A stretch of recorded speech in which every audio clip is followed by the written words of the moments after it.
tan whātu malo le soifua le amatanga le neiva yaso i se whapoponga foi o talafo o le Radio Samoa.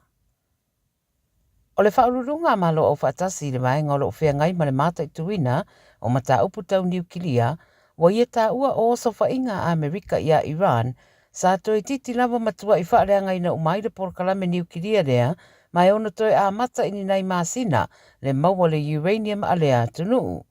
Nana winga wa ese mai lea whamtaranga mai le whamtaranga Trump sa whaia e au tau sa ngā whato ato e mawhai o na tupu lea tūlanga i Iran o na o sofa inga Amerika.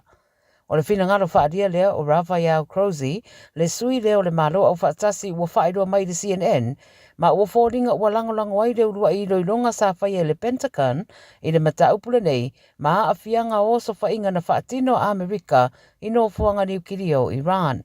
E wila o loo tāria pele i loilonga whai o le suesuenga nei peitai o loo maumau i Pea Trump o le oso whainga na whaia ua matua i solo ia ma whaaleanga ina umaire por karame niukiria lea Iran.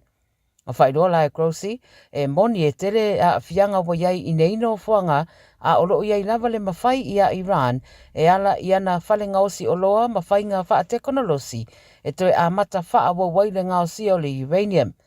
Whai mai ua mai o na pāsia le pāremene a Iran se pili e tau whiaire ngā rue whaatasi ma re vaenga leo malo au whaatasi a o saunua fo i le minister o vai whawholo lato o tunuu o loo toi tō mānatu nei pe whaatatau i le aveai masui o le NPT po le Non-Proliferation Treaty lea e whaasa ai atunu o lo avea masui o le whaarapuputonga o na whaalau tere ni polo karame o a upenga whaaniukilia. Mai Israelu, ua whaeroa manino le pāremia o le atunu o Benjamin Netanyahu e tele awanoa ua mātalane talu mai os whainga whaamiliteria Israelu i Iran e au whiai ma le awanoa e toe whaafo ia nei tangata o loo tutoe na awe whaapangota i Gaza. Saunoanga lea Netanyahu na whaia reitu i sauteo Israelu ma ia whaeroa ia te tau fo na sirafia o loo fia whaamahe ana mata upu i Gaza. Whaatu inalo le Hamas mai taritonu e mawhaio na ausia uma ia whaamoemoenga e lua. Whai mai le CNN o le teimi mua le uatangia mai ai i whaamataranga le ri pāremia le whaamua o tangata o loo awe whaapangota i Gaza a wā o le tuana i sa mātere rava ina awera na whaamua i le whaato i laloina o le Hamas. O loo whina umarasiane Trump i a Netanyahu i a whai aloa se marianga ma le tau fia o whetawinga i Gaza. Mo wala au neire sui o Amerika o Steve Witkoff mo le tau fia loa o whetawinga mo le ono se furuaso ma ia whaasa o lotoane tangata o lo awe whaapangota ma pe whaasu ia i rātou na awe whaapangota i le ngata mai Palestina au Israel foi. I Thailand, e whaitau wawhere au solo te te ua poto ane i le laumua o Thailand o Bangkok e wala au i le pāremia o te tau o na whaamawai. Wa mafua le atulanga o na ua liki mai whaamatalanga o se talanoanga na whaia le pāremia o Pantong Tan Shinawatra ma le sa ave mataitai o Cambodia o Han Sen. Se talanoanga na whaia i rungo le telefoni. E le o au iri mai le ripote le BBC whaamatalanga na whaia i rungo le telefoni a wa tā ua mai a whaato e se le pāremia pe tai ua whaailoa le fia o tangata. O le solo te sa whaatino fo i le asto na ina tenei wa tā ua e toa tele na awa iai whai mailo lātou tai wa tatau o nanga i ese le pāremia mai le tofi o na o ia tonu lea o lo o whai ma whaafi tauli. O le pāremia o se tamaitai whato a tolu se furu waru tau sanga matua o le awhawhine o le sa pāremia fo i mua na ave e sea ma le atunu u mora siria i le se furu tau sanga.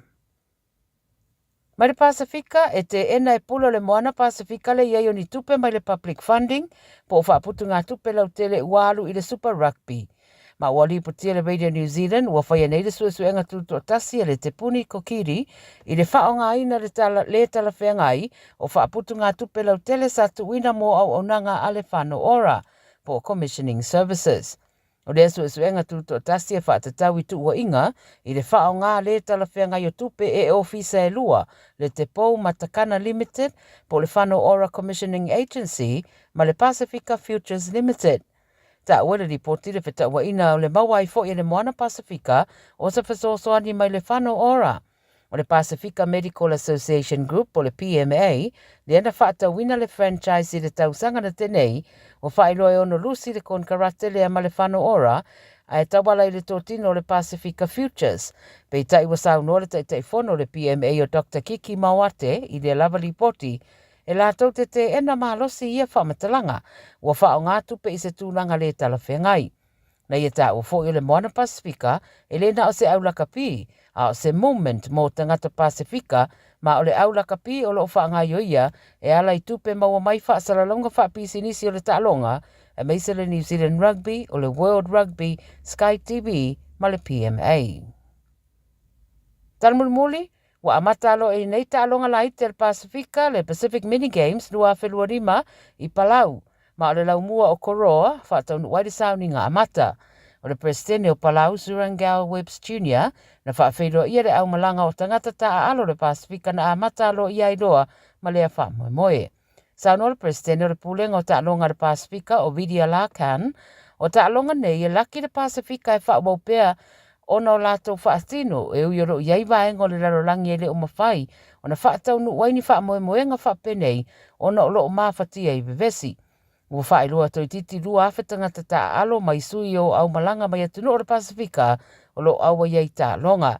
O le si tia whaatasi, Rise Together, o lo wha au tu iei ia nei ta longa. Tala ia le Radio Samoa mo le amatanga o le nei vai aso. Ua na o le Radio Samoa se furulima iwa toru a mo e tautuaina o e ilaungangana fitu aso le vai aso. Got relatives visiting New Zealand? Don't let their travel emergencies become your problem. With Southern Cross Travel Insurance for non-residents, they're covered, with assistance available 24/7. Get a quote now at scti.co.nz. E ai se isi o le tau ainga e whaapea sona leo. Pe whaapea foi. Whaamata e avea le tale i ma le tale maasani e tau fia i lātou mai le whai o lātou mea maasani ai. E tatau ona lātou e whai suenga o le tale a ngā i le coughtest.co.nz. Pai le suenga o le tale ma whai loa i le fō mai coughtest.co.nz e le ai se tutongi. Whala au talawai e iai tūlanga la matia ma tūlanga le lei o whala au. GlaxoSmithKline, New Zealand Limited, Auckland. Le Little Feet Childcare. Tatala i le asonga fua a ngā i le aso whareile mai le fitu i le tae au. A ngā i le ono i le afiafi. Maua le avanoa o le pepe whato a whanau. A ngā i le 5 tausanga e a onga ai. E lua se fulu i tūla, e a onga i le tamaititi 3 tausanga a ngā i lunga, e a unoa ma se totongi. E mawhai o na piki lo walo i le tae au, ma toi moli i le fale i le afiafi. Maua fua le lunch i aso uma. Talia wins quotes. Whasota i loa la walo i le Little Feet Childcare, Luas Fuluono, Yates Road, Mangere East. Telefoni o iwa, 255 55 luaono. O iwa, 255 55 luaono. Matau te whaia ni fo aroi le aso lava e te whio mai ai i le Shine Dental, ai e iai e inga whaapitoa. Matau te salia le Afterpay, Zip, Q-Cards, whaapea Wins Quotes i le Shine Dental. E whaia fua whaatalanoanga ma le ACC i le Shine Dental. Le aise titongi mo whanau i le bao le se furulua i le se furuwalu tusanga i le Shine Dental. Talanoa mai le titongi ino le whainga o nifo i whaunga ai le Zip, Smile Now, Pay Later. Le aise tului i le Shine Dental. A whio mai le 555 Great South Road, Manukau pe bala aule lua fitu ono fafa, lua fitu ono fafa, mole Shine Dental. Tasilima i watolu amo. Radio Samoa.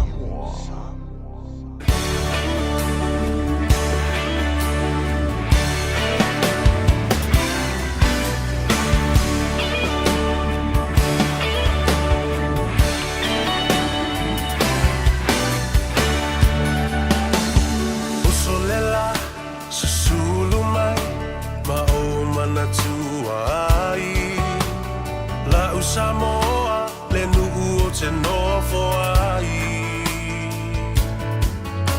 Pe whaapewhea, na ngalo atu o i lewa ai. Samoa, o le penina, o te fia i ai.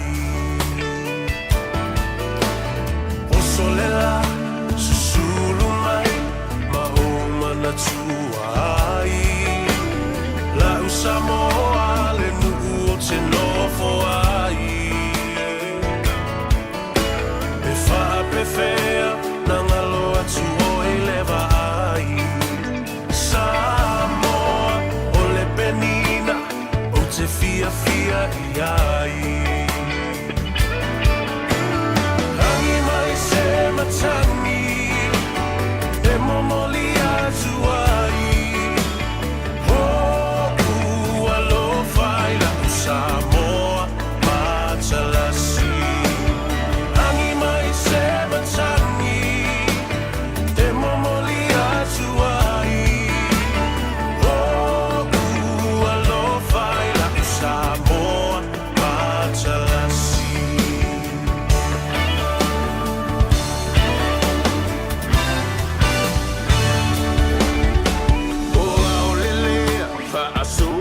Solo la foia ona paolo lona sami I la pe asulungia ele masina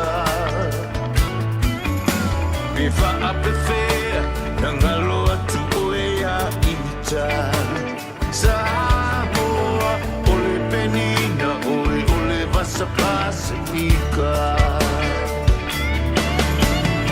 Angi mai se matani Memori atu ai Oh, alofa ila Samoa Matalasi Nani mai se matani Memori atu ai Oh, alofa ila Samoa Matalasi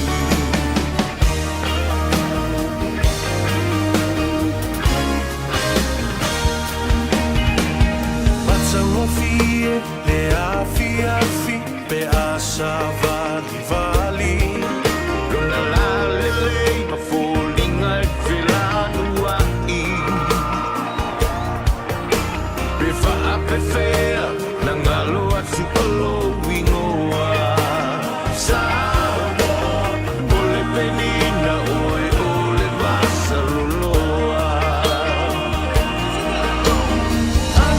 Se matani Se momoli atu ai No alofa ila Samoa Matalasi Hangi mai se matani Se momoli atu ai No alofa ila Samoa Matalasi E ala na, angi mai se matangi se momoli atu ai o walofa nei mo oe la Samoa Matalasi.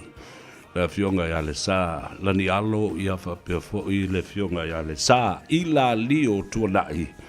Ia bale pese le na la Samoa Matalasi tātou te wheilua iai. I le nei fo I aso mua o le mai aso. O le aso tolu se fulu o le masina o Juni. Tātou whaabawai atu wai I le masina lona ono nei tau sanga lua afe lua sfulma lima. Maftai le tua o lau mwhai ona maua le hawa noa.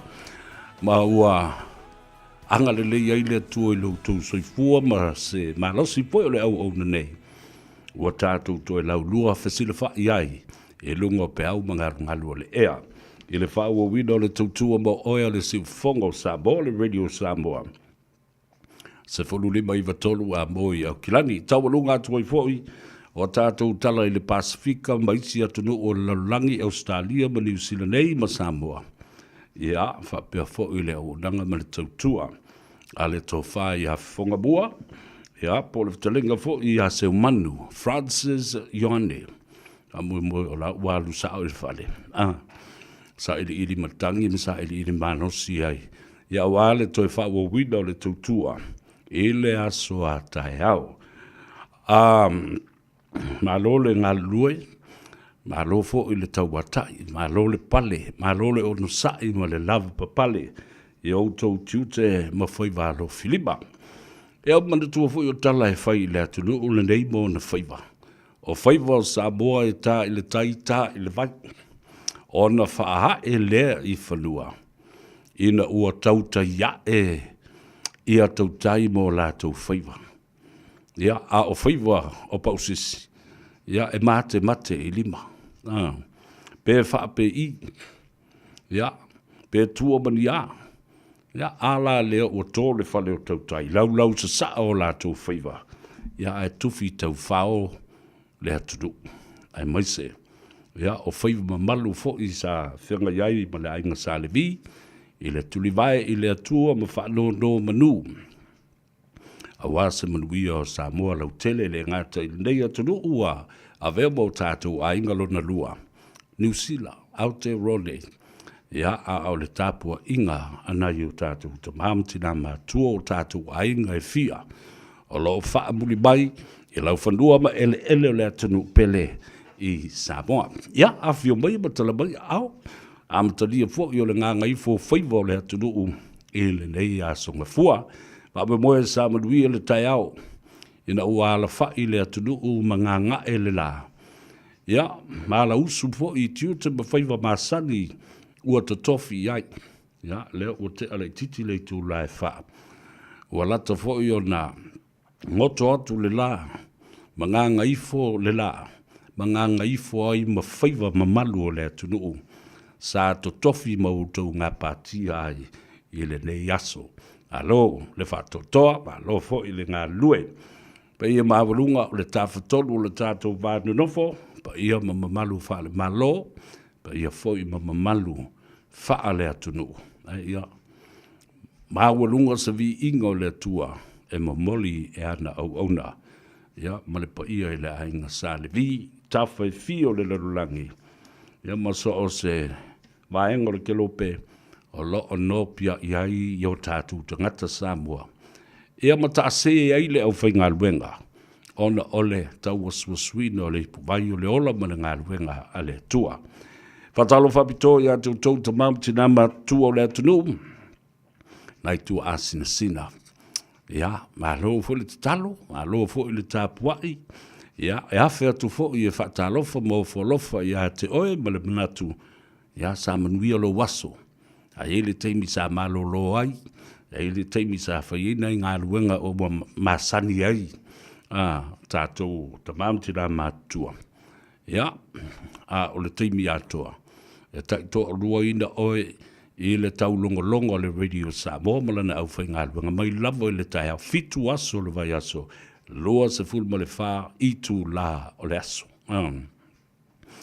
E le leile ngā, awa ke whalongolongo ai, e i kai, ia e pese ai, o wale si keimi o e kangi ma e whakaiko i o.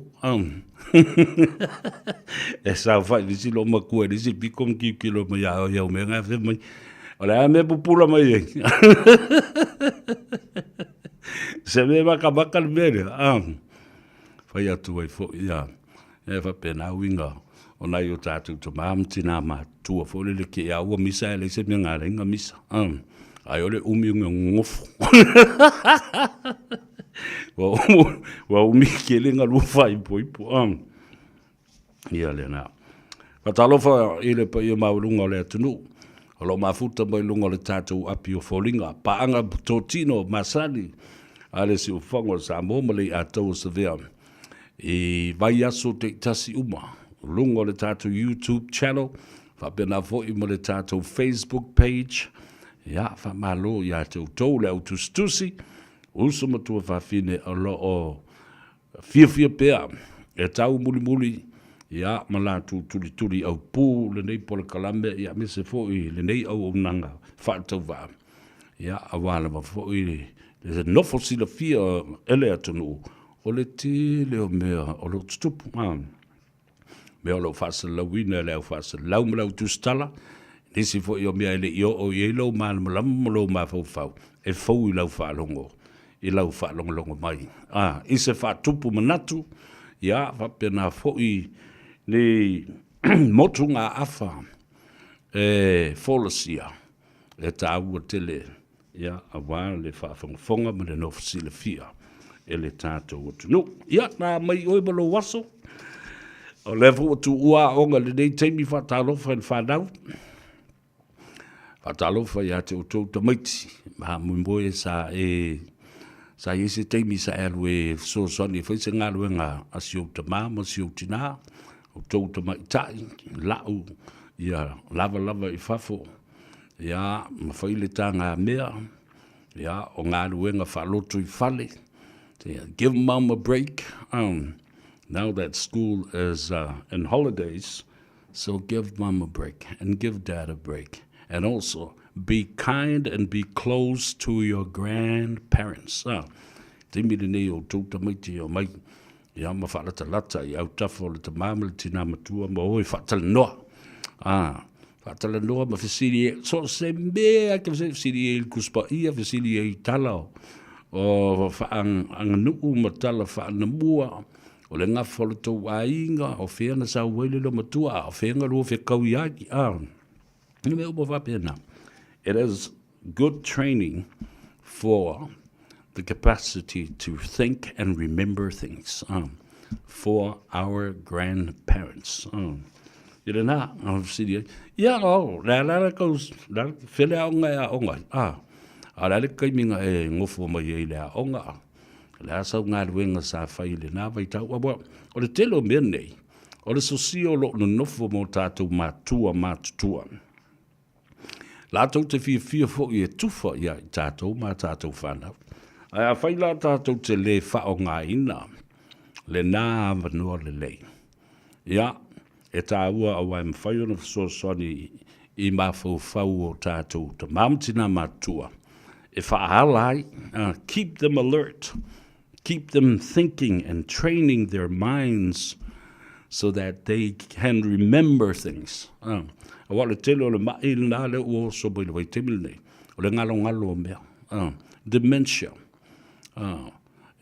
Parkinson's disease, the mental capacity that is limited our grandparents from thinking and remembering things. Ia vai le tele ole tā ua le nā me whai E lunga le tātou apio fōlinga, tō whina ia Emma Jane Lawson, ia whapea fo I alito o peta po o pata, Patalo fatu malol so from Ria, Vaftai le mafuta mai. They love to share their childhood memories. As a oli Jane, Emma, ta uala to ya. Sinapi matapula, tal lava ma loso from Ria auto umalava. Share our program to your friends and families and all our fans around the world. Keep them posted with any issue that we discuss on this platform and on this forum. Ta ua na ina ia I loa fu e tangata. Willie Paramua, ta alofa uso malole so I fomluia. Ia, whapea fo I ia le sungea. Tamai ta io Taylor Skelton. Watching you from Malaysia, soli ka alofa e. Alofa atu Joe Skelton mai Alesa. Malole so I fomluia whaftai le mafuta mai. I lau whanua me ele Ola ohola lele ai le pasio. Ia maisi fo ia tina e. Ia le sa. O te mana tua to tele le mātou ainga. Ia le sa. The Harringtons, the Stowers. Ia whapena fo ile au ahoi. The Robics. Whatalo fatu malole so I fu manuia. I lau whanua malau ele o ale sa. Tuli manu talo for lava malole so I fu manuia. Yvonne Hogcom talo for my dear sister malole so I fu manuia. Ya la fa longo mai pap ya mama I Samoa. Dolwa I ali fa pale mata ole lo fasio tina. Ya leo lo mboli atu ya lo fa anga mai ile tua fine ya Yvonne Hogcom. Poela ulu afamasanga. Ya fa pena fo I ya anti fa lave. Afamasanga poela ulu. Ia mautou malava uso matua whawhine, ta awhaiolo o tau iai pēr I Kahuku I Hawaii. Ia pē ona iai ia le sunga ia Falasitai I Carl. Ia whapea fo I le uso ia whale tonu. Le uso ia John. Ia whapea fo I ia nai tua whawhine. E pē ona heila tamai tai o Luisa. O le tamai tai o Siniva, ma le sunga le di Epicopo, Bishop tu iala sa wa inaia. Ia, whape fwele tua fine, ia a inga e whao Samoa, ma le uso ia Gerard. Ia ma uto uma, your children and grandchildren, that you are all around and circling around our mother. Oka kai le lofo le tua, ia anti whalawe lawe, ma le iwa se fulu ma le wha tau sanga. ua whailunga ina o lona soifua. Lofo te lea tu, wa ia manuia le whaafonga mai. O le sunga a Samuel, talofa Samuel, e le o Samuel fo le vevesi nge le whaamsingonga. O le si a Samuel, o le afo o le paanga tōtino ali atou sa vea.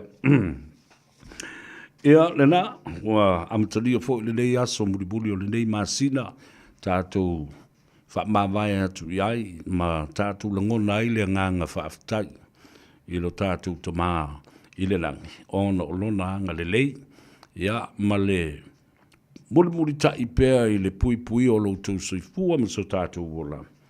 Ia, i le tele o le mau ngasu ma le mau mea whetā. Whetuleni mai lea taimi ma lea taimi a maise o ngase o malo o tātou tūla lata i whainga palota. Tātou tūla lata i le taimi e soli e le tūla fono. Nā le tūla fono.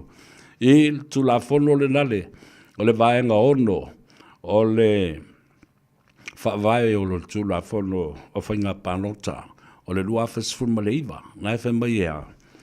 Se i longa e ta tala aloa ia mai, e le fionga le komisina ma lona au waa, le ofiso o whainga pānota, ia le taimi e ta tau o na whaatino ai ia whaatosina. And campaigns, election campaigns, e ta tala la i le aso sfuru ba le lua o le masina, le amata i le aso atao, le aso mōmua. Tele foi meo tupu le masina nei, o le aso, na tāpuni aloa ia iloa le toi tufa i nātu o le poloketi fo i leo le tasi le miliona awa e tasi tesi ma le valu miliona le alava o lo toi ai o le mwhailo o na toi whamatu uatu ai lo taltununga sa te tau au na whamatu ai sea leanga o leo mai o na pasia i le paketi o le lua felus fulfa lua felus fulma lima so why don't you release and disperse those funds left behind because of the $1 million project? E whātalitali mai le tele o whono whawai e tu malo. Se whai e whoi ngā ma se mea lofo. Wha umatuai ia le whātau sanga o le paia inga rona sfulma le fitu o le whai ngā malo le whātau tua i le tu sa mo o tas. Au i o lea. Ia, leo te whaalongalongo atu nei. Nona winga la o se meo se lau se fulu mon tupu miliona o lo tutoia le ploketi nei mo le miliona lona wha ma le miliona lona lima. A le lau sau noa ia le fionga i le minsta o tupe o le malo tausi, tau ave whaauau. Se ia mai ale whainga pānota lau tele, le sunga Honorable Lautimu Ia, a fōa walese vai. O le atatala se whapatunga tupe whapitoa. A special account will be opened to safeguard the $1.8 million that wasn't dispersed at this time. So you're looking at least $110 million into that account until such time. Tulai bai sisi whai ngā malo fō papa i o lātou lima e wha au awai. Ia, po le ale tūlanga le iai. Le ala le nā tā ua i tele tātou a mata atu ai whapena. Leo wawai atu, wā mata o na tufa le tupe e whātou sina ai le pānota a isi tu malo. E isu ia loa bue tau ingoa. Leo ia tau ingoa. Sui la nei. Leo motoa wha maunia lama. Leo a mata na tufa ia tupe o lātou i tu malo. E lea la whatu po le si tu malo leo a mata o le tu malo a. Ano a ma. Te lea ka ua kua po lea ngā ma. Kasi po lea ngā ma alua po lea ngā ma. Ngā ngō ka ua kua whapena. O lea ngā ma. O se tasi o i tu malo o le anoa ma. Whakul ki kele o ngi kupe wa kufa. Ia, O lo iei wha maumaunga. Nā wana nofo le isi tangata. Ma teu o lātou wha maumaunga, ma lātou wata me wapena. That's why I'm saying, can't you please wait? Hold your horse until the 12th of July. That's when the law is activated for you and all those candidates to be able to do your campaigns, to carry out your campaigns. Whaatanga i le tula whono, ala le mea lewa whaini. Mua pāle whanga o solo mapopa, whape kufa lo marikupe. So I'm not saying whether it's anua maatasi, anua maalua, but I'm just saying it's ole tu malo, ole anua maalua matan tufa la tu tupe, mau te le whea tu foi, po ai la le sui lewa tufa tupe. A nai lo le leia e pulenga nuu. Le tai fia afe lewa amata na watu. Ya, le le, oi fai, oi soli kula fongo. Fa de fia. Ona fia o ni tangata i tonu, e veo ni te itai o ni faitu la fono le atunu u le palemene. Ai tau solo mua ia i la tau. Le soli o le tu la fono. So how can you expect those people who want to be parliamentarians and candidates for parliament and for lawmakers to become lawmakers? And they are indeed the worst culprits in breaking the law.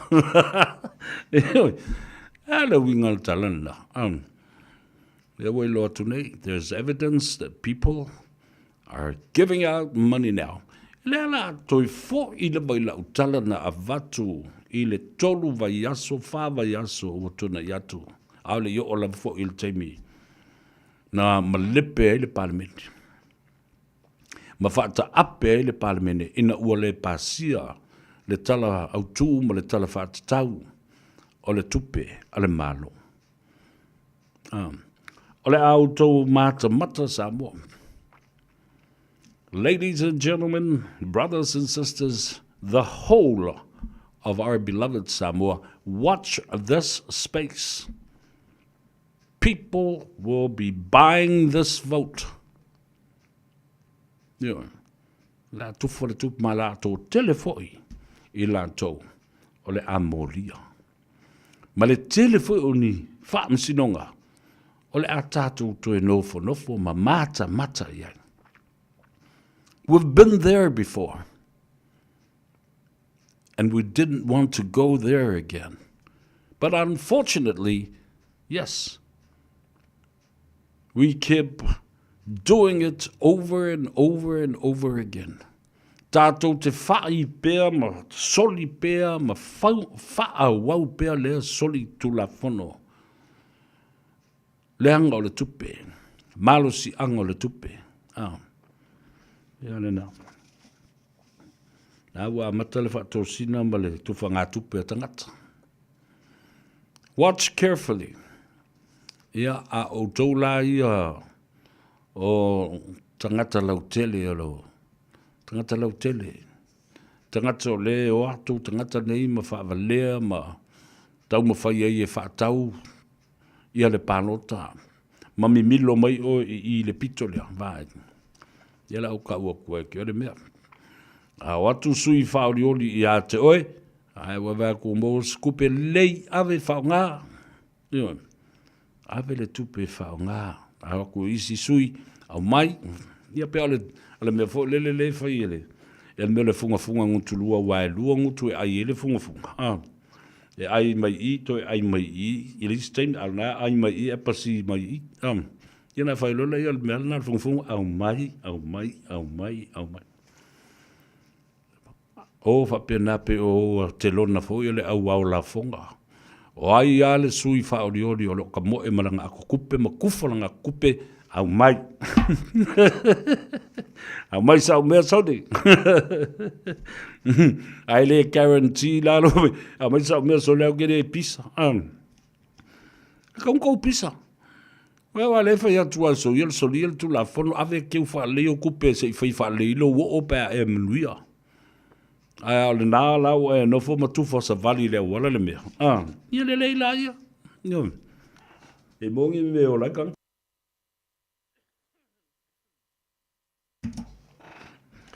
Ia le na. Le lau au mai nei le fa silanga mai le officer le komsina. O whainga panota, le fionga a tuia whalolo, Commissioner tuia whalolo, tole foa, John Stanley, le official komsina ma whaasilanga mai ai.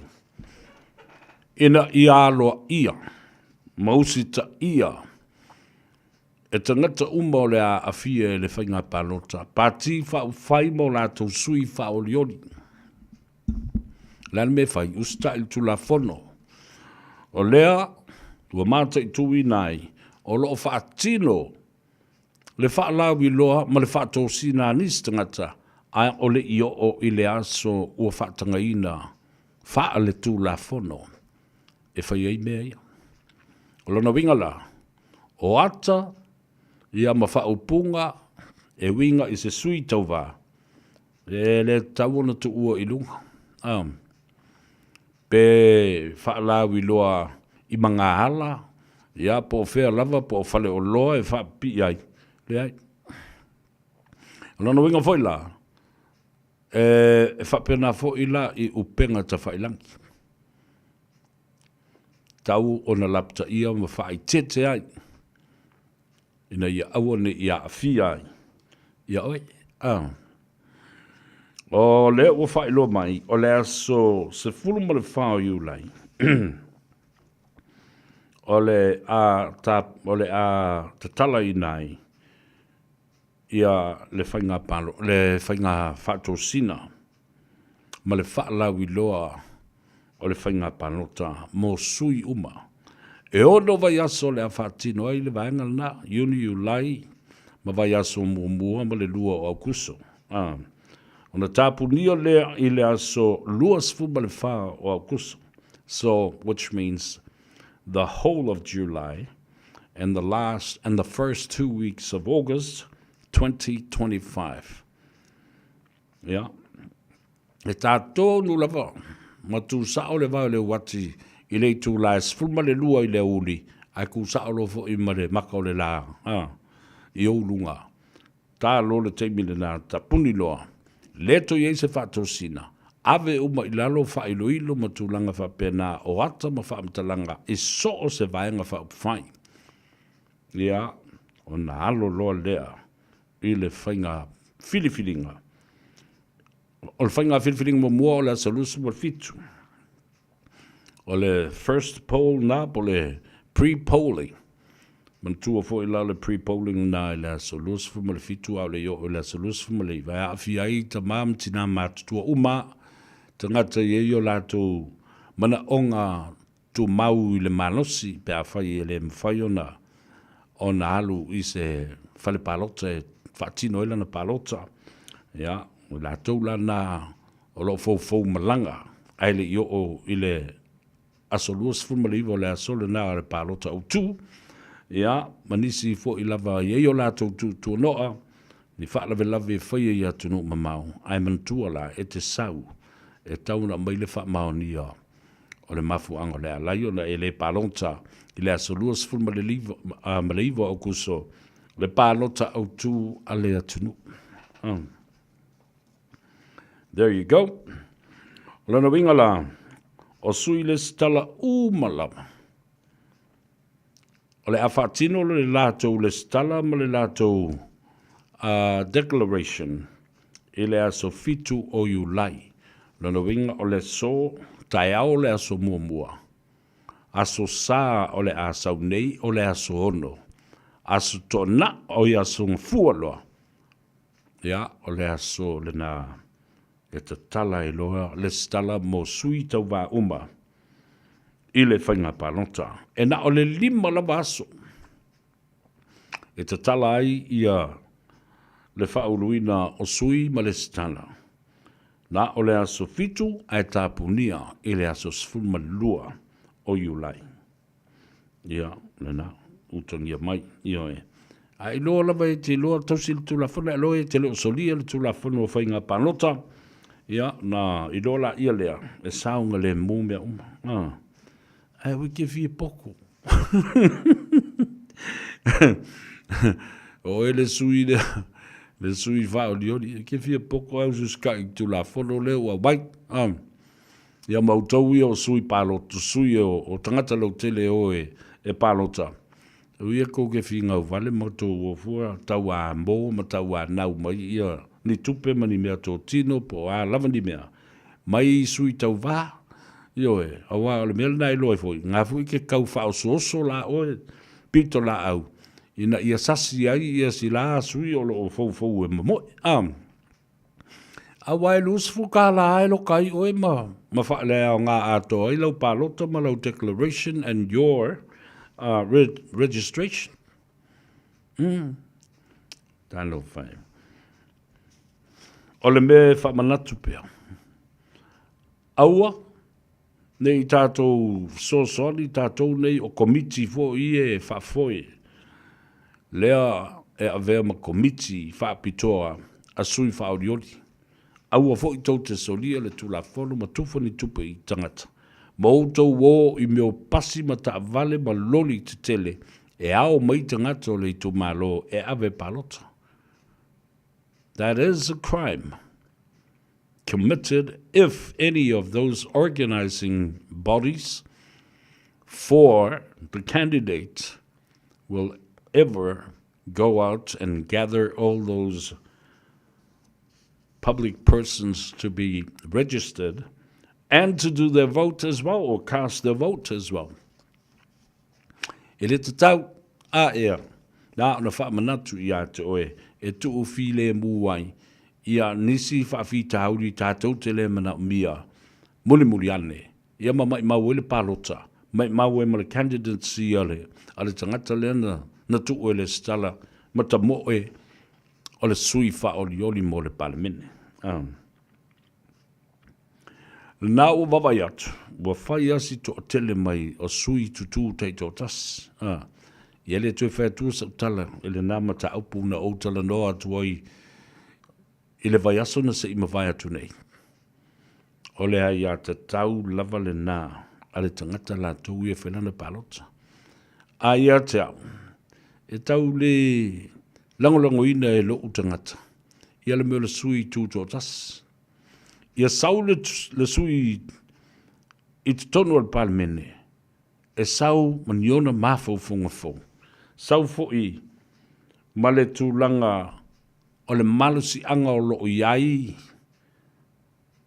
se vaenga wha au whaipo se pāti, e tū ai, ma malosi ai, nā te iloa, nā te langolango ina ai ia, al manifesto po le manu lauti o mai mo tangata e tō tele. Awa a e sauna oe. Si tama i poto i a whape nei. O lava ma faufonga ma mea e te mana o oe e whaia i lou malama lama tūto tas. There is no collective consensus in terms of bringing a mandate or even a manifesto with many other people that are in a political party. Ele malosi la se mandate sau na oema mai. E malosi le parti atoa. Le la tutu mai. Le a mai le manifesto. Ma le mea le na ua autasi e tangata e tō tele. Po se whalapo putonga. Ia po se vaenga whau whai foi. Tātou ua tale pese lea, au sa ili se awa noa. Ia, e tale noa atu ai. Ile tātou whale ta vale le Henderson Cars, ta mai tai o ati, ile nei foi. Ia whiawhi au tātou le i o atula le tātou malolonga. Tā ua tine lo whailo ia te ere. Whangatia. Nei em whaiona e fsusoni mai. Ile tau mwhinga le nei. Le Family Fun Day Walk-a-thon fundraising for St. Joseph College the year 88, Mauso Malis. O le savalinga le nei. Tu sala e tangoi. Fia sau tuper. O le fata o maneana o tu si atua. O te savali mai lai wha. Ai o te tu inatu ia le luas fultala. O lona winga. Ta ilima ta la o te savali ai i le mai lai tas. Ya.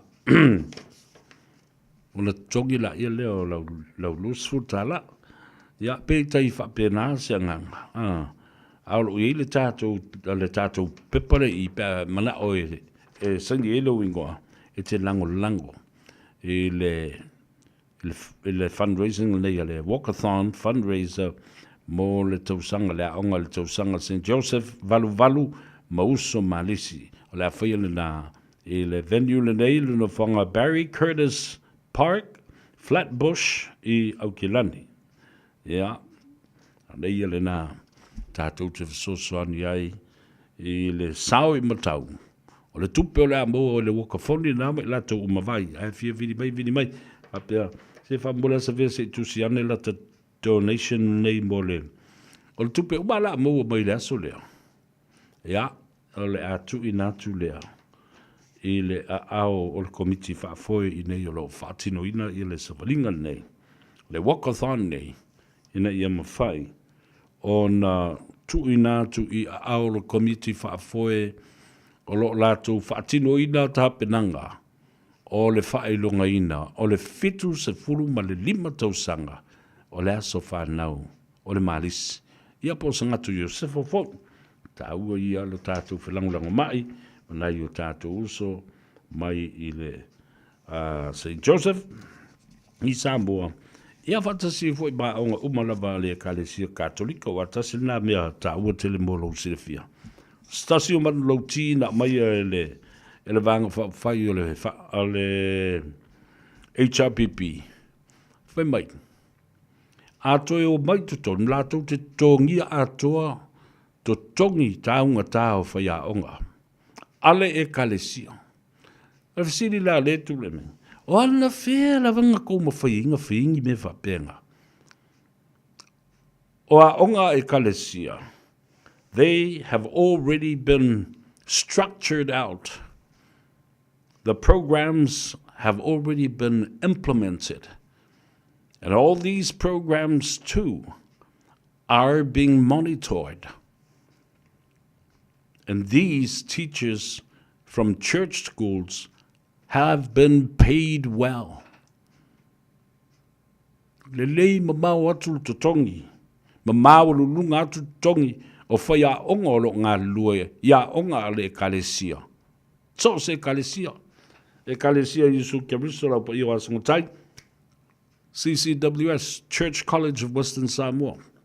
Da onga pesenga ia whapena masau niatu mawhaiola. Ile mo tele i tala whai. E kalesia katoliko, na uiai, St. Joseph, le Malisi. Ia whapea fo ia longo e pulotu. Maisi mau e kalesia, onga le kalesia. Sa ngele, Chanel College. O aisi e kalesia o whaia latu onga. Miltis. Yoe. Leva ula, George Brown, te wawai i le tele la le lo whaia latu. E whakasa le marua fōu le nale ma leo muenga. Le kalesia sofitu, la lo vaia nale ma vailoa. Ia, le me tisi le whakasa ma i latu uma o le Seventh Day Adventist. Toi titi ale eise kalesia i Samoa ele o whaia sana a onga.